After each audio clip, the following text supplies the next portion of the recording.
இதுல சுவாரஸ்யமா என்னன்னா, பல்வேறு இசை வல்லுனர்கள் தமிழ் திரைப்படத்தில் சாதனை செய்தவர்களைப் பற்றிய வரலாற்று தரவுகளோடு எழுதுகின்றார். இளையராஜா பற்றி குறிப்பிடும்போது, அவருடைய வாழ்க்கை வரலாற்றை முழுக்க சகோதரர்கள் வாழ்க்கை வரலாறு எழுதுகிறார். வரதராஜன் கம்யூனிஸ்ட் கட்சியில் தீவிரமாக, ஆர்வமாக செயல்பட்ட இசைக்கலைஞர். எப்படி அவர்கள் முதல்ல கம்யூனிஸ்ட் கட்சி குழுக்களோடு சேர்ந்து, எப்படி சினிமா பாடல்களை உழைக்கும் மக்கள் நலனுக்கு ஏற்றது போல, அவர்கள் கோரிக்கை வைப்பது போல பாடல் இயற்றினார் வரதராஜன் என்பதை சுட்டிக்காட்டி வாமனன் அவர்கள் எழுதியுள்ளார். அது 2 பாடல்களை குறிப்பிடுறார்.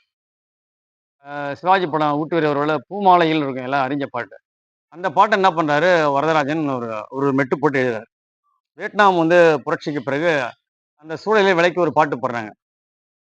மாவீரமாய் போராடியே வியட்நாம் தானே வென்றது, எங்கும் வீர வாழ்த்து கேட்குது, உள்ளம் விம்மியே துள்ளுது.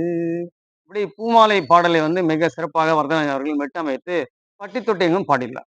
அடுத்து என்னன்னா, சிவாஜி படம் பால் இருக்கும் பழம் இருக்கும் பாடம் அழகா, ஏற்பிடிக்கும் உழவனுக்கு நிலம் இருக்காது, இயந்திரம் போல் உழைத்திடுவான் பலன் இருக்காது, ஆறு சுவை உணவு இருக்கும் பசி இருக்காது, அடி வயிற்றை பசிக்கடிக்கும் கூழ் இருக்காது என்று ஒரு விவசாயியின், ஏழை பாட்டாளியின் வறுமையை மிக அழகாக பாவலர் வரதராஜன் அவர்கள் போட்ட மெட்டு தொடர்பாக வாமனன் குறிப்பிட்டு மிக வரலாற்று தரவுகளோடு சொன்ன செய்தி நன்றாக இருக்கின்றது. அனைவரும் படியுங்கள்.